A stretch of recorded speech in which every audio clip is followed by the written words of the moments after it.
Hello students, how are you. तो आज हम इस वीडियो में क्लास 5th सोशल साइंस का chapter 7 the land of snow cover करेंगे। तो इससे पहले भी मैंने चैप्टर 1 से लेके 6 तक वीडियो बना रखी है। अगर आपने वो वीडियो नहीं देखी तो डिस्क्रिप्शन बॉक्स में मैं उन सभी का लिंक डाल दूंगा, वहाँ से जाके आप उन सभी वीडियो को देख सकते हैं। तो now let us start this chapter. The regions around the poles are called polar regions. तो रीजन होता है क्षेत्र, वो इलाका, ठीक है। तो कहता है कि जो रीजन पोल्स के साथ वाला होता है उसको पोलर रीजन बोल देते हैं। मीन्स कि ध्रुवों के आसपास के क्षेत्र को ध्रुवी क्षेत्र बोल देते हैं। Around the north pole is the Arctic Ocean. तो कहता है कि हाँ जी, तो राउंड होता है चारों तरफ। कहता है कि उत्तरी ध्रुव के चारों तरफ आर्कटिक ओशियन है। हाँ जी, तो ये हमारा ये वाला देखिए, तो ये हमारा नॉर्थ पोल आ गया, ठीक है, उत्तरी ध्रुव जिसको बोल देते हैं। कहता है कि इसके चारों तरफ आर्कटिक ओशियन है। तो ये सारा जो एरिया है ना उत्तरी ध्रुव वाला, तो ये सारा आर्कटिक ओशियन ने कवर कर रखा है। This ocean is surrounded by Asia. Surrounded होता है घिरे होना, ठीक है। तो कहता है कि ये ओशियन जो महासागर है वो घिरा हुआ है बाय एशिया। एक तरफ एशिया आ जाता है, उसकी दूसरी तरफ एशिया एंड यूरोप आ जाता है। Asia, Europe and north America, ठीक है। तो ये जो ओशियन है जो घिरा हुआ है, सराउंडेड है, एशिया से एक तरफ, यूरोप आ गया उसके साथ में, और नॉर्थ अमेरिका आ जाता है। हाँ जी, तो ये देखिए, तो ये आर्कटिक ओशियन है हमारा। तो ये हमारा एशिया आ गया, ठीक है। तो ये हमारा यूरोप आ गया, तो ये हमारा नॉर्थ अमेरिका आ गया। तो ये सारा का सारा ये जो है ये घिरा हुआ है नॉर्थ अमेरिका से, यूरोप से और एशिया से। हाँ जी, तो अब बुक के मैप से देखते हैं इसको। तो ये देखिए, तो ये हमारा आर्कटिक ओशियन आ गया। तो ये वाला हिस्सा हमारा जो मैप पे हमने देखा था, जो हमारी धरती है वो राउंड होने के कारण वो यहाँ पे आ जाएगा। ये एशिया आ गया, ठीक है। यहाँ पे यूरोप आ गया हमारा। तो ये हमारा नॉर्थ अमेरिका आ गया। तो ये तीनों तरफ से इससे घिरा हुआ है, ठीक है। तो ये देख सकते हो आप, ये हमारा एशिया, यहाँ पे नीचे हमारा क्या आ गया, यूरोप आ गया। ये हमारा नॉर्थ अमेरिका है, इनसे घिरा हुआ है कौन सा ओशियन, आर्कटिक ओशियन। हाँ जी, तो आगे कहता है कि around the south pole is the continent of Antarctica. तो हाँ जी, कहता है कि जो दक्षिणी ध्रुव है ना उसके जो पास जो है ना, आसपास जो है वो एंटार्क्टिका महाद्वीप है। हाँ जी, तो ये याद रखना कि जो साउथ पोल है ना वहाँ पे महाद्वीप है। महाद्वीप का नाम क्या है, अंटार्कटिका। तो ऊपर वाले में आर्किटेक्ट है, नीचे वाले में एंटार्क्टिका है। तो इसमें बच्चों को ना हमेशा इस दो वर्ड में कंफ्यूजन रहती है, एक है आर्किटेक्ट और दूसरा है हमारा अंटार्कटिका। तो कंफ्यूजन कहाँ पे होती है कि कौन सा ऊपर आएगा नॉर्थ पोल में, कौन सा साउथ पोल में जाएगा, कौन सा ओशियन है और कौन सा कॉन्टिनेंट है, ठीक है। तो यहाँ पे कंफ्यूजन रहती है। तो मैं एक ट्रिक के द्वारा आपकी ये कंफ्यूजन दूर करने जा रहा हूँ आज।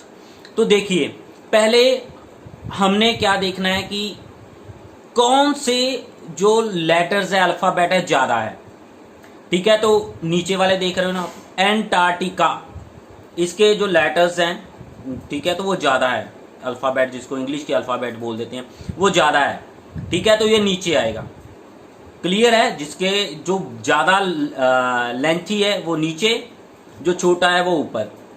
तो जो जमीन है, जमीन हमेशा नीचे होती है, ठीक है। जमीन के ऊपर ही पानी रुकता है ना, जमीन नीचे होती है ना। तो जमीन मीन्स की एंटार्क्टिका आपका जमीन है, एक कॉन्टिनेंट है। तो आर्कटिक जमीन के ऊपर है, दिखाई दे रहा है आपको यहीं पे भी। तो इसमें इट मीन्स कि ये ओशियन है। तो कंफ्यूजन दूर हो गई ना। एक तो आपको पता चल गया जो ज्यादा लंबा है वर्ड है वो नीचे आएगा, जो छोटा है ऊपर चला जाएगा। तो सेम प्रोसीजर हमने मैप के ऊपर फॉलो करना है।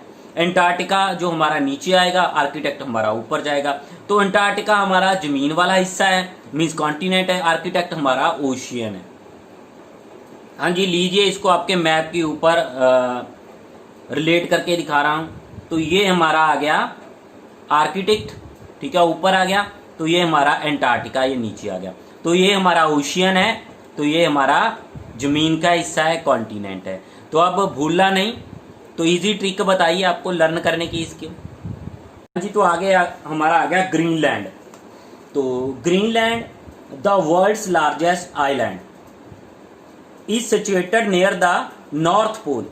तो कहता है कि जो ग्रीनलैंड है ना, वो संसार का सबसे बड़ा आइलैंड है जो सिचुएटेड स्थापित है near the north pole, north pole के नजदीक। हाँ जी, तो ये ग्रीनलैंड है। ठीक है, तो आइलैंड पहले देखते हैं। आइलैंड वर्ड आ रहा है, तो आइलैंड का मीनिंग क्या होता है? आइलैंड वो जमीन का हिस्सा होता है जो चारों तरफ से पानी से घिरा होता है। तो ये नॉर्थ की तरफ आ गया हमारा, ये देखिए, तो ये नॉर्थ की तरफ आ गया। ठीक है, तो नॉर्थ की तरफ आने से ये चारों तरफ से पानी से घिरा हुआ है, ये देख सकते हो आप। ठीक है, तो इसीलिए इस एरिया को हम क्या बोलते हैं? ग्रीनलैंड बोल देते हैं। तो चारों तरफ पानी से घिरे वाली जो जमीन का हिस्सा होता है उसको क्या बोलते हैं? आइलैंड बोलते हैं। हाँ जी, तो ये संसार का सबसे बड़ा आइलैंड है। तो याद रखना कि पूरे वर्ल्ड में सबसे बड़ा आइलैंड है जो नॉर्थ पोल की तरफ सिचुएट होता है, स्थापित है। सिचुएटेड मीन होता है स्थापित है। तो ये हमारा नॉर्थ पोल आ गया। This country remains under snow and ice through out the year. हाँ जी, तो ये देश पूरा साल बर्फ और बर्फ के नीचे रहता है। मीन्स कि पूरा का पूरा साल यहाँ पे बर्फ रहती है। ठीक है, तो ये बर्फ के नीचे रहता है। The original inhabitants of Greenland are Inuits. तो ओरिजिनल इनहेबिटेंट्स होता है कि मूल निवासी, जो पहले से यहाँ पे रहते हैं ना लोग, उनके लिए वर्ड ये होता है इनहेबिटेंट्स, कि मूल जो निवासी हैं ग्रीनलैंड के, उनको क्या बोला जाता है? इन्यूट्स कहते हैं उनको। They called their country Kalaallit. इसको क्या बोलेंगे? क्लालिथ, कलालिथ नूनाथ, कलालिथ नूनाथ। तो थोड़े नाम डिफिकल्ट है, प्रैक्टिस करनी पड़ेगी, तो प्रैक्टिस के साथ ही आएंगे। इसको क्या बोलेंगे? Kalaallit Nunaat, which means land of people. तो कहता है कि वह अपने देश को क्लालिथ नूनाथ कहते थे, जिसका अर्थ है लोगों की भूमि। जिसका अर्थ क्या है? लोगों की भूमि। हाँ जी, तो यहाँ पे आ रहा है Erik the Red, the famous explorer spend 3 years exploring this land, he named it Greenland. तो कहता है कि जो प्रसिद्ध जो खोज करता है ना, एरिक रेड ने यहाँ कहता है कि इस द्वीप की खोज में 3 साल बिताए। ठीक है, तो उसने यहाँ पे रुका और उसने 3 साल बताए। स्पेंड होता है बताना, बिताना यहाँ पे। तो उसने 3 साल यहाँ पे बताए। एक्सप्लोरिंग होता है खोज करते हुए इस द्वीप की खोज की। तो ही नेम्ड इट ग्रीनलैंड, तो उसी ने इसको ग्रीनलैंड का नाम दिया। हाँ जी, तो ये है रिक द रेड। तो इस व्यक्ति ने 3 साल वहाँ पे गुजारे। ठीक है, और उस जो सारे आइलैंड की एक्सप्लोर किया, उसकी खोज की। हाँ जी, तो लोकेशन की बात कर लेते तो कहता है कि Greenland is located towards the north east of north America. तो कहते हैं कि जो ग्रीनलैंड है ना, स्थापित है नॉर्थ ईस्ट की तरफ। ठीक है, नॉर्थ अमेरिका के। हाँ जी, तो ये हमारे पास मैप आ गया। ठीक है, तो ग्रीनलैंड कहता कहाँ पे स्थापित है? ये वाला ग्रीनलैंड आ गया। ठीक है, तो अमेरिका की कौन सी तरफ पे है? ये वाला अमेरिका है। ठीक है, तो ये वाला अमेरिका आ गया हमारा, नॉर्थ अमेरिका। कहता है कि अमेरिका की नॉर्थ ईस्ट साइड पे है, तो ये अमेरिका हो गया। तो ठीक है, ये अमेरिका की नॉर्थ वाली और ईस्ट वाली साइड पे आ जाता है। ठीक है, नॉर्थ ईस्ट वाली साइड पे आ गया अमेरिका की। हाँ जी, more than 2/3 of the island is located north of the Arctic circle. ठीक है, तो कहता है कि जो 2/3 जो हिस्सा है ना इस आइलैंड का, तो वो स्थापित है कहाँ पे? आर्किटेक्ट सर्कल में, नॉर्थ आर्किटेक्ट सर्कल में। हाँ जी, तो ये देखिए मैप पे, तो ये आर्किटेक्ट सर्कल आ गया। तो नॉर्थ वाली साइड पे इसका जो ये वाला हिस्सा आ जाता है। ठीक है, 2/3 जो हिस्सा है नॉर्थ आर्कटिक सर्कल में आ जाता है। हाँ जी, बैफन बे एंड डेविस स्ट्रेट, ठीक है, बैफन बे और David straight separate Greenland, separate होता है अलग करना है, कहते कि बैफिन बे और जो डेविड स्ट्रेट है ये सेपरेट करते हैं, अलग करते हैं ग्रीनलैंड को from the north island of Canada, ठीक है। तो कनाडा से बैफन बे और डेविस स्ट्रेट, ठीक है, तो डेविस स्ट्रेट और बैफन बे इसको अलग करते हैं नॉर्थ आइलैंड ऑफ कनाडा से। तो Greenland is part of Denmark, तो कहता है कि ग्रीनलैंड जो है वो डेनमार्क का एक हिस्सा है, उसका एक पार्ट है। हाँ जी, तो लैंड की बात कर लेते हैं, ज़मीन की। तो कहता है कि Greenland cover an area of about 21.5 lakh square kilometre. तो जो ग्रीनलैंड है ना उसने 21.5 जो लाख स्क्वायर किलोमीटर का एरिया कवर कर रखा है। तो कहता है कि द आइलैंड लुक्स वाइट, तो जो आइलैंड है ना वाइट कलर का, सफ़ेद कलर का दिखाई देता है। क्यों? As about 80% of the land is permanently under snow and ice. तो कहता है कि लगभग जो 80% जो भूमि है ना तो परमानेंटली रूप से बर्फ और बर्फ के नीचे है, ठीक है, तो बर्फ और बर्फ के नीचे रहती है। The average thickness of ice sheet is about 1005 metres. हाँ जी, तो आइस शीट क्या होती है कि एक लेयर बनी होती है, ठीक है, एक चादर की तरह वाइट कलर की लेयर बनी होती है ज़मीन के ऊपर बर्फ़ की, ठीक है, तो उसको हम क्या बोल देते हैं? आइस शीट बोल देते हैं उसको। क्या बोल देते हैं? आइस शीट बोल देते हैं। तो कहता है कि बर्फ़ की जो चादर की औसतन जो मोटाई है ना, मीन्स कि उसकी कितनी मोटाई है, ज़मीन से लेके ऊपर कितने तक एरिया तक फैली हुई है, उसकी मोटाई कितनी है।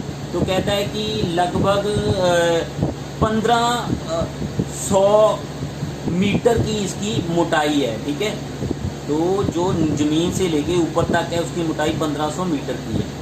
The lower layer of this ice sheet may have existed since the last ice age. तो आइस एज कीवर्ड आपका आ गया।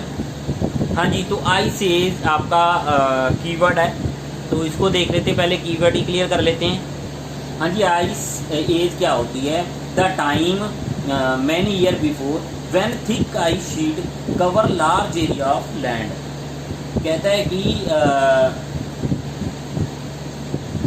वह टाइम मैनी ईयर बिफोर, बहुत साल पहले, व्हेन कहता है जब एक थिक आइस शीट मीन्स की एक घनी जो आइस की शीट बनी हुई थी, चादर बनी हुई थी, उसने बहुत बड़े एरिया को अपने अधीन किया हुआ था, ठीक है, कवर किया हुआ था।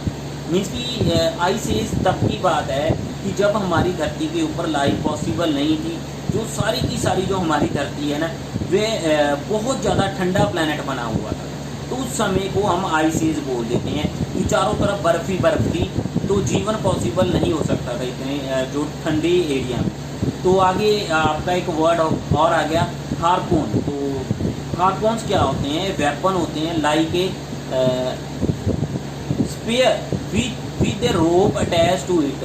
इसके साथ एक रोप अटैच की होती है। यूज फॉर हंटिंग वेल, तो वेल की हंटिंग के लिए, वेल का शिकार करने के लिए इनका प्रयोग किया जाता है। हाँ जी, तो बर्फ़ की जो चादर की कहता है कि निचली परतें हैं ना जो, तो कहता है कि अंतिम आइस एज जिसको हिमयुग बोल देते हैं हिंदी के बाद से मौजूद हो सकती है। कहता है कि ये जो जमी हुई बर्फ़ की जो फर्स्ट जो लेयर है ना धरती से आने वाली, तो कहता है कि वो जो होती है ना आइस एज की भी हो सकती है यहाँ पे। तो लगातार वहाँ से बर्फ़ जो हिस्सा है ना जमा हुआ है, ठीक है, आइस फॉर्म में। तो कहता है जो फर्स्ट लेयर है ना जो इसकी, तो कहता है कि वो जो है ना हिमयुग की भी हो सकती है, आइस एज की भी हो सकती है। हाँ जी, huge pieces of ice often break away from the ice sheet, ठीक है, and slide down into the sea. हाँ जी, कहता है कि ना बर्फ़ की जो चादर है, बर्फ़ की जो शीट बनी हुई है ना, तो उसमें से टुकड़े टूट के ना, बर्फ़ के टुकड़े उस जो बड़ी लेयर बनी होती है, चादर बनी होती है, उससे टुकड़े जो होते हैं टूट के समंदर में गिर जाते हैं, ठीक है। तो जब समंदर में वो गिर जाते हैं, दीज आर कॉल्ड आइसबर्ग। तो इनको आइसबर्ग बोलते हैं। हिंदी में इसको हिमखंड कहा जाता है। तो इसको आइसबर्ग बोलते हैं। टूट के चद्दर का हिस्सा टूट के लेयर का हिस्सा जो बनी हुई आइस की लेयर है उसका एक हिस्सा टूट के समंदर में जो बहना शुरू कर देता है, फ्लोटिंग शुरू कर देता है, तो उसको आइसबर्ग बोल देते हैं।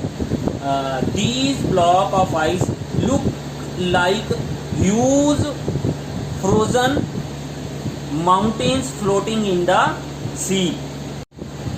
हाँ जी, तो बर्फ़ की चादर के ये जो टुकड़े होते हैं ना, जो ब्लॉक समुद्र में तैरते हैं, विशाल जमे हुए पहाड़ों की तरह दिखाई देते हैं। कहता है जब ये अपनी शीट से टूट के जो ये ब्लॉक होते हैं ना, बर्फ़ के ब्लॉक समुद्र में तैरने लगते हैं ना, तो कहता है कि विशाल जमे हुए पहाड़ों की तरह दिखाई देते हैं।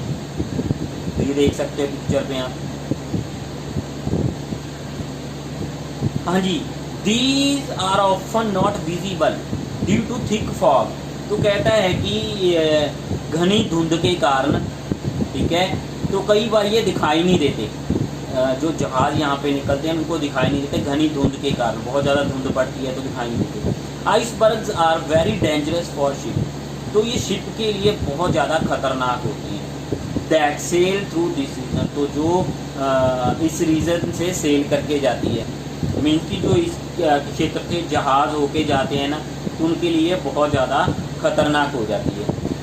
हाँ जी, fact wise the US submarine, submarine होता है पनडुब्बी, ठीक है। कहता है कि the US submarine USSR Nautilus, कौन सी, Nautilus, sail under the Arctic ice sheet and reach the north Pole in 1958। तो कहता है कि जो यूएसए की सबमरीन थी ना, USSR नाटिकल, तो समुंदर के नीचे से, ठीक है, समुंदर के आइस शीट जो थी उसके नीचे से तैरती हुई नॉर्थ पोल में पहुंची थी 1958 में। तो कहता है कि दिस प्रूव्ड, इसने ये सिद्ध कर दिया था कि that the huge ice sheet in the Arctic is actually floating on water. तो कहता है कि इसने सिद्ध कर दिया था जो बहुत बड़ी आइस शीट है ना, एक्चुअली असल में वो तैर रही है पानी के ऊपर, आर्कटिक ओशियन में पानी के ऊपर वो तैर रही है। हाँ जी, तो ये यूएस सबमरीन USSR नाटिलिस थी। तो ये फर्स्ट टाइम वहाँ पे पहुँची थी पानी के बीच में से होके। तो इसने बताया था कि जो ऊपर आइस की जो बड़ी शीट है वो तैर रही है वहाँ पे पानी के ऊपर। हाँ जी, तो क्लाइमेट की बात कर लें तो Greenland has an Arctic type of climate. तो कहता है कि जो ग्रीनलैंड का क्लाइमेट है ना, आर्कटिक प्रकार की जलवायु है इसकी, ठीक है, आर्कटिक टाइप का है। तो the winters are long and cold, तो जो सर्दियाँ होती लंबी होती और ठंडी होती। The sun does not rise for several week, तो कई हफ्तों तक सूरज निकलता ही नहीं है यहाँ पे। The temperature drop below the freezing point. तो कहता है कि टेम्परेचर बहुत नीचे चले जाता है, फ्रीजिंग पॉइंट के भी नीचे चला जाता है। फ्रीजिंग पॉइंट होता है आपका 0, तो 0 डिग्री पे बर्फ़ जमना शुरू हो जाती है, पानी जो है बर्फ़ बनना शुरू कर देता है। तो कहता है कि उसमें 0 डिग्री से भी नीचे चला जाता है यहाँ का temperature. And it snow heavily, तो बहुत भारी जो होती है स्नो पैती है यहाँ पे, स्नोफॉल होती है। तो extremely cold and chilly winds blow here. तो कहता है कि बहुत ज़्यादा ठंड हो जाती है यहाँ पे, चिल्ली होता है, बहुत ज़्यादा ठंडी हवाएं जो होती है यहाँ पे चलना शुरू कर देती है। तो यहाँ का जो पॉइंट है ना, यहाँ का टेम्परेचर है इतना नीचे गिर जाता है कि आप वहाँ के ऊपर पानी लेके ना, वहाँ से ऊपर से पानी को नीचे जब ज़मीन के ऊपर गिराओगे तो नीचे जाता जाता वो जमना शुरू हो जाएगा, ठीक है। इतना जो यहाँ का टेम्परेचर जो लो हो जाता है। जब आप सांस लेते हो ना, तो सांस लेने से क्या होता है कि जो आपकी नोज़ से जो हवा निकलती है उसमें जो मॉइस्चर होता है वो भी आपके फेस के ऊपर जमना शुरू हो जाता है। तो इतना ज़्यादा ठंडा एरिया होता है ये। तो समर इज शॉर्ट, कहता है कि जो समर होते हैं ना वो शॉर्ट होते हैं एंड कूल, ठंडे होते हैं, वो भी ठंडे होते हैं, छोटे भी होते हैं और ठंडे भी रहते हैं। The weather is bright and sunny. तो कहता है कि जो मौसम होता है ना वो ब्राइट रहता है और सन्नी मीन्स की सूरज भी दिखाई दे चमकता है वहाँ पे। तो specially in the coastal area, जो कोस्टल वाला एरिया होता है, कोस्टल वाला मीन्स की तटवर्ती क्षेत्र होता है जिसके एक साइड पे समंदर आ जाता है, एक साइड पे जमीन होती है। Even through there is continuous sunlight for several week it is still very cold. कहता है कि इसके बावजूद भी यहाँ पे लगातार सूरज की रोशनी पड़ने के बाद भी तो कई वीक तक सूरज की रोशनी सीधी पड़ी रहती है, तो उसके कारण भी कहता है कि यहाँ पे फिर भी बहुत ज़्यादा ठंड रहती है। तो ये हमारा नॉर्थ पोल और साउथ पोल होते हैं ना, यहाँ पे 6 महीने का दिन और 6 महीने की रात रहती है। आपको पता होना चाहिए कि नॉर्थ पोल और साउथ पोल में 6 महीने का दिन 6 महीने की रात रहती है। तो इसके लिए भी मैंने एक वीडियो बनाई है, अगर देखना चाहती हो तो उस वीडियो का लिंक मैं इस वीडियो के डिस्क्रिप्शन बॉक्स में डाल दूँगा। किस तरह 6 महीने दिन नॉर्थ पोल में रहते हैं और किस तरह 6 महीने रात रहती है साउथ पोल में। हाँ जी, तो आगे हमारा आ गया वेजिटेशन। वेजिटेशन होता है वनस्पति। तो seeds germinates and plants grow in the summer season. तो कहता है कि जो बीज है ना, तो जर्मिनेट होना शुरू कर देते हैं। जर्मिनेट होता है पुंगरना जिसको बोल देते हैं, अंकुरित जिसको बोल देते हैं, ठीक है। And plants grow in the summer season. तो जो पौधे होते हैं वो बढ़ना शुरू कर देते हैं समर सीजन में। The only plants that grow here are. तो कहता है कि एकमात्र जो प्लांट जो यहाँ पे ग्रो होते हैं, हाँ जी, तो कहता है कि एकमात्र पौधे जो यहाँ पे ग्रो होते हैं, उगते हैं, तो वो कौन कौन से हैं। हाँ जी, एक मॉसिस आ गया, ठीक है। एक आ गया हमारा लाइकेन, इसको मॉसिस बोलते हैं, इसको लाइकेन बोलते हैं। उसके बाद ग्रासिस आ गया, घास वाला आपका हिस्सा। एंड बुशिस, झाड़ियाँ वगैरह जो होती है। तो सम फ्लावर ब्लूम इन। कहता है कि कुछ पौधा जो फ्लावर होते हैं वो भी खिलते हैं स्प्रिंग, तो बसंत में कुछ फूल भी खिलते हैं यहाँ पे। Both summer and spring are very short in Greenland. तो कहता है कि समर जो स्प्रिंग होती है, गर्मी, और जो बसंत होती है बहुत छोटी होती है यहाँ पे। तो there are no forest here. तो यहाँ पे जंगल नहीं होते। No crops can grow here due to the cold climate. तो कोई भी फसल यहाँ पे ग्रो नहीं की जा सकती, उगाई नहीं जा सकती।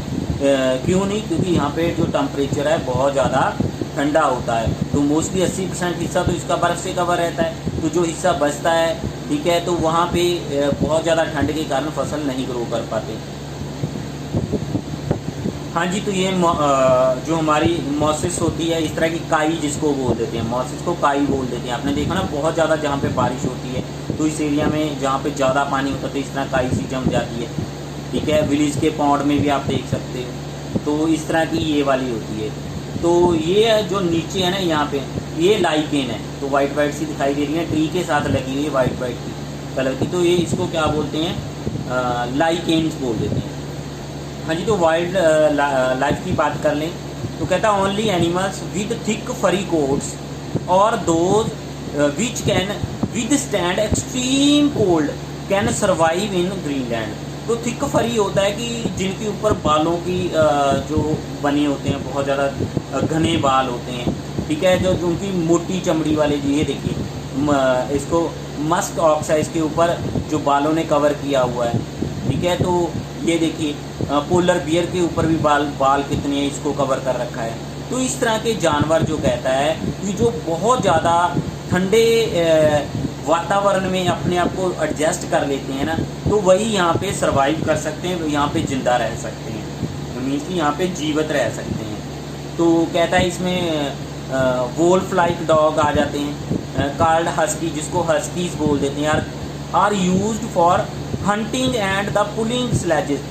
तो जो शिकार करने के लिए और स्लेजेस को खींचने के लिए इनका प्रयोग किया जाता है। हाँ जी, तो ये हस्की डॉग है, तो वोल्फ की तरह, एक भेड़िए की तरह ये दिखते हैं। हाँ जी, तो ये स्लेजेस को खींच रहे हैं, यहाँ पे इस पिक्चर में आप देख सकते हो। तो इस तरह ये स्लेजेस को खींचते हैं। हाँ जी, ये जानवरों की पिक्चर आ गई। मस्क ऑक्स आ गया, सेल आ गया यहाँ पे। तो वेल होती है, पोलर बियर होती है, और वाइट टेल्ड ईगल मीन्स की जो सफ़ेद पूँछ वाला जो ईगल यहाँ पे मिलता है।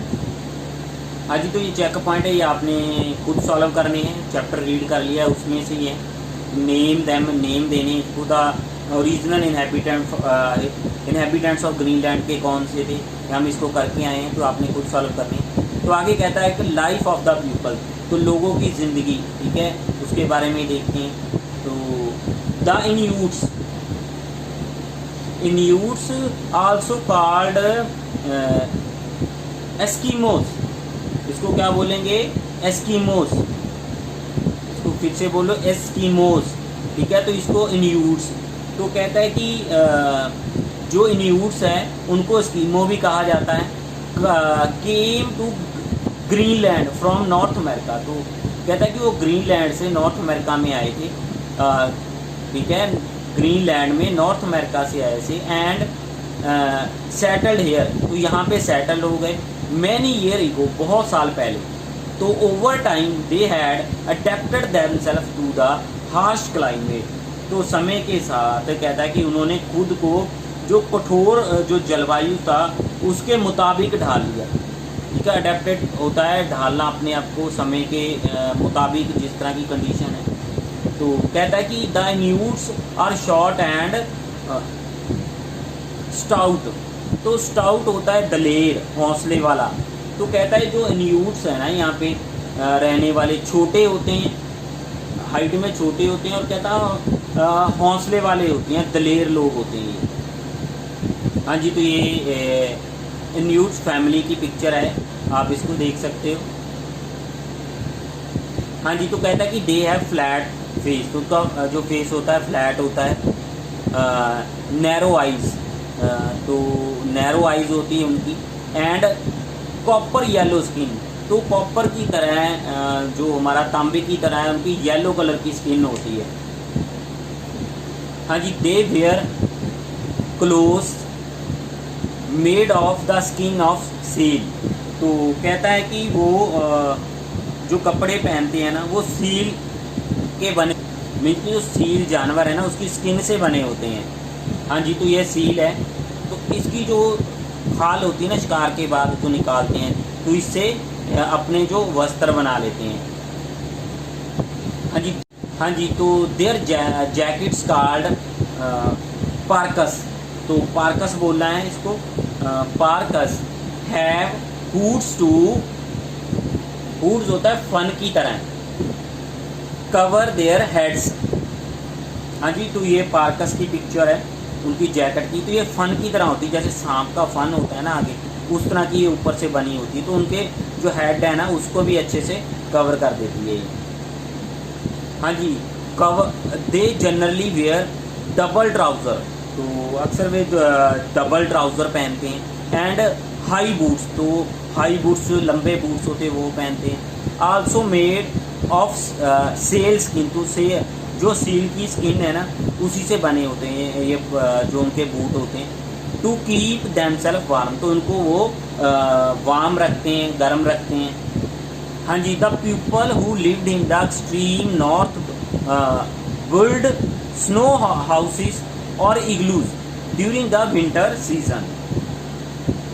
हाँ जी, कहता है कि जो लोग ना नॉर्थ की तरफ रहते हैं, नॉर्थ बिल्ड वहाँ पे बनाते हैं क्या, स्नो हाउसेस, क्या बनाते हैं, स्नो के हाउसेस, जिनको हम क्या बोलते हैं, इग्लू।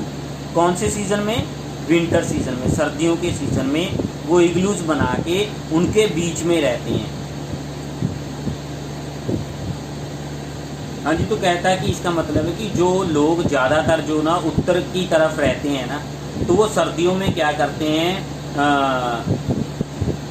मौसम में, सर्दियों का जो मौसम आता है कि उस मौसम के दौरान वो बर्फ़ के घरों का निर्माण करते हैं, ठीक है, जिसको हम इग्लूज बोल देते हैं। तो उनके बीच में रहते हैं।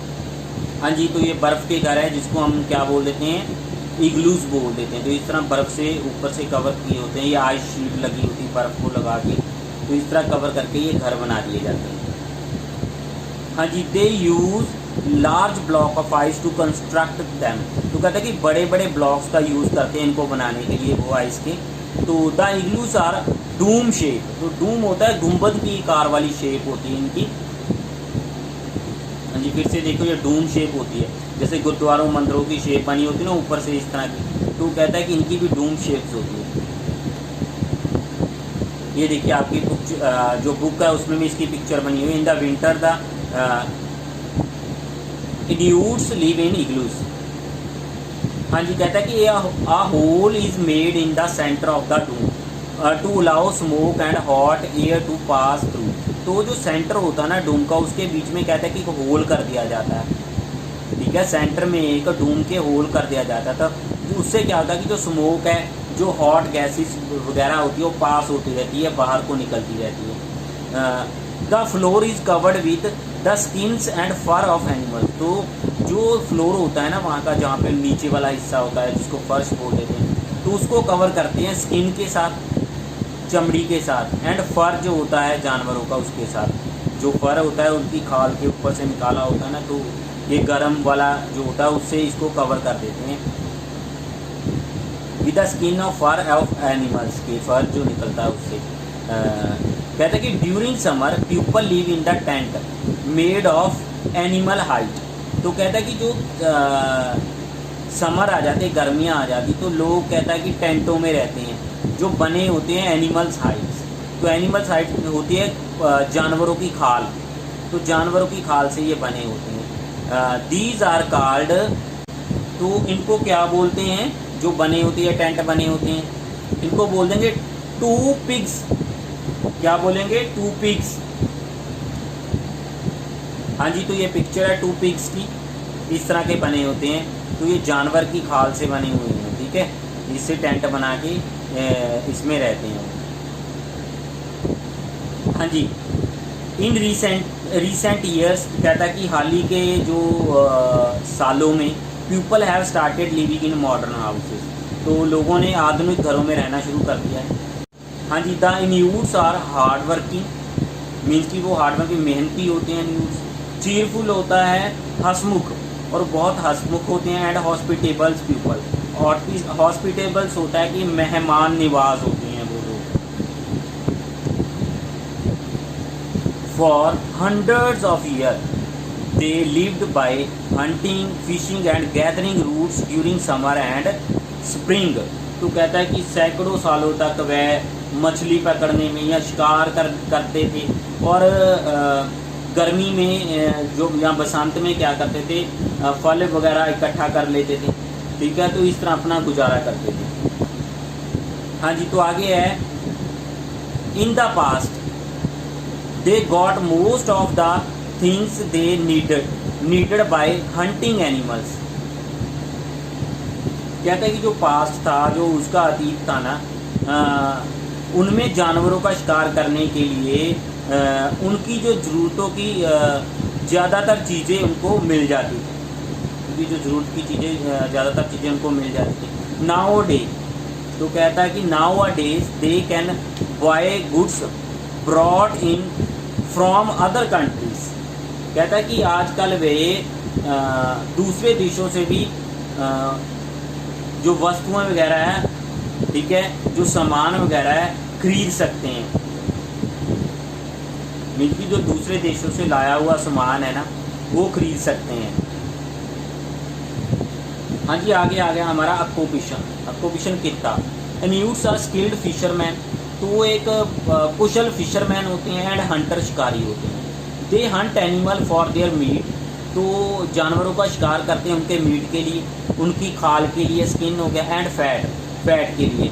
अर्लियर दे यूज़ हार्पून्स, तो पुराने समय में ये हार्पून का यूज़ करते थे टू हंट एनिमल, तो जानवरों का शिकार करने के लिए। तो now they use automatic rifle, तो अब वह ऑटोमेटिक जो राइफल है ना उसका यूज़ करते हैं। हाँ जी, तो हार्पून को हमने कीवर्ड में देखा था, तो ये हार्पून्स होती है, ठीक है।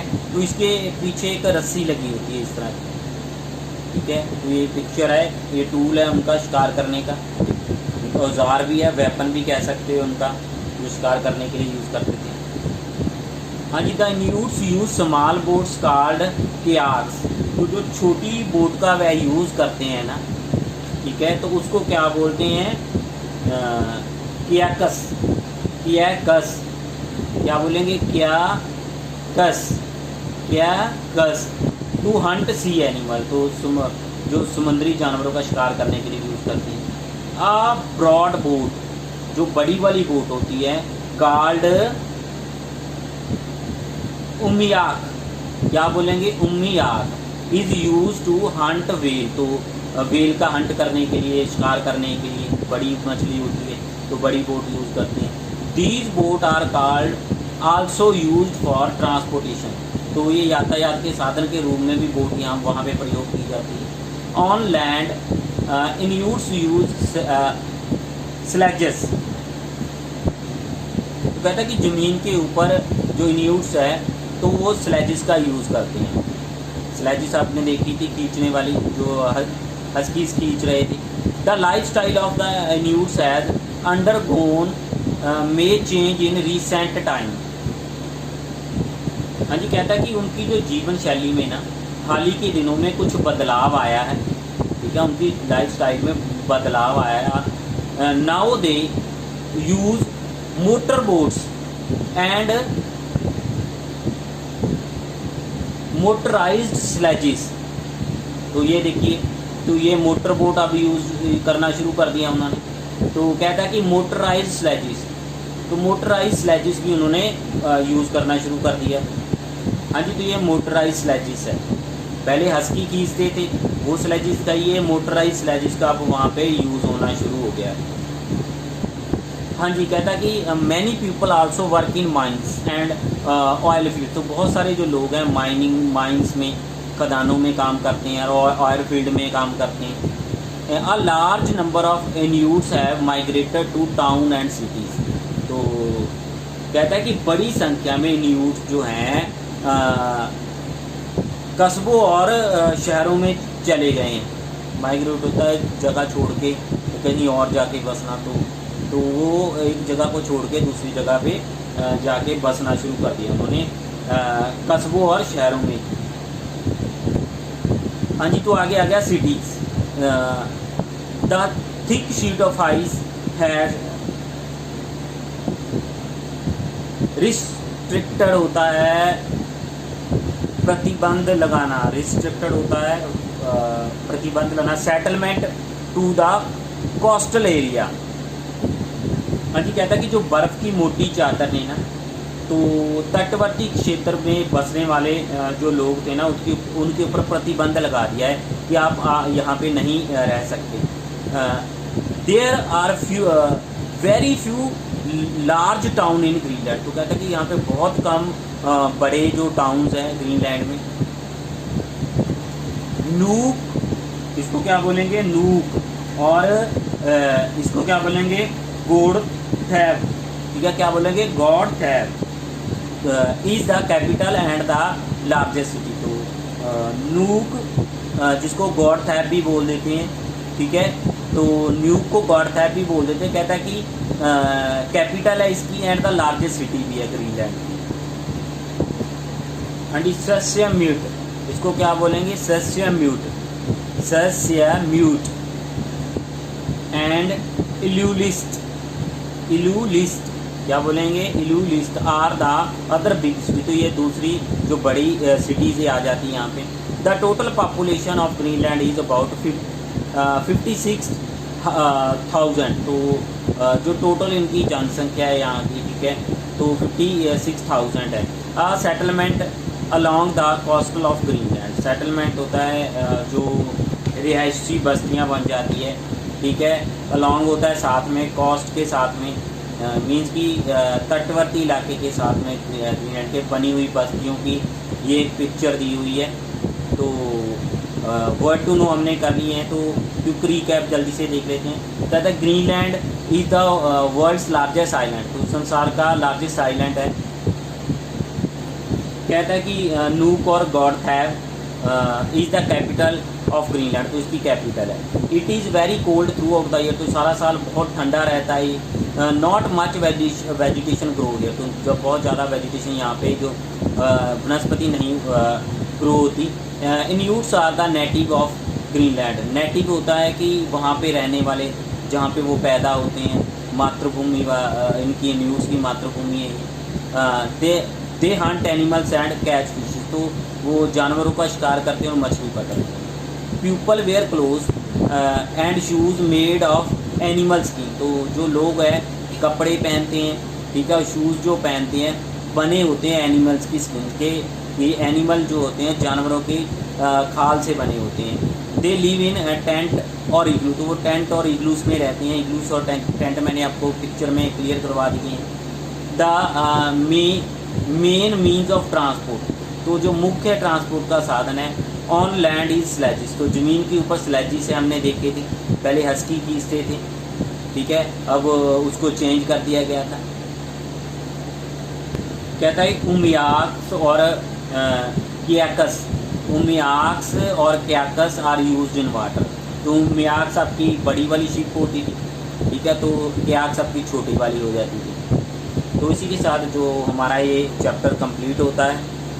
हाँ जी, तो बैक एक्सरसाइज आपने खुद करनी है। तो वीडियो अच्छी लगी तो चैनल को सब्सक्राइब कर देना और घंटी वाला बटन प्रेस कर देना, ताकि मेरी आने वाली वीडियो का नोटिफिकेशन आप तक पहुंच पाए। Thanks for watching this video.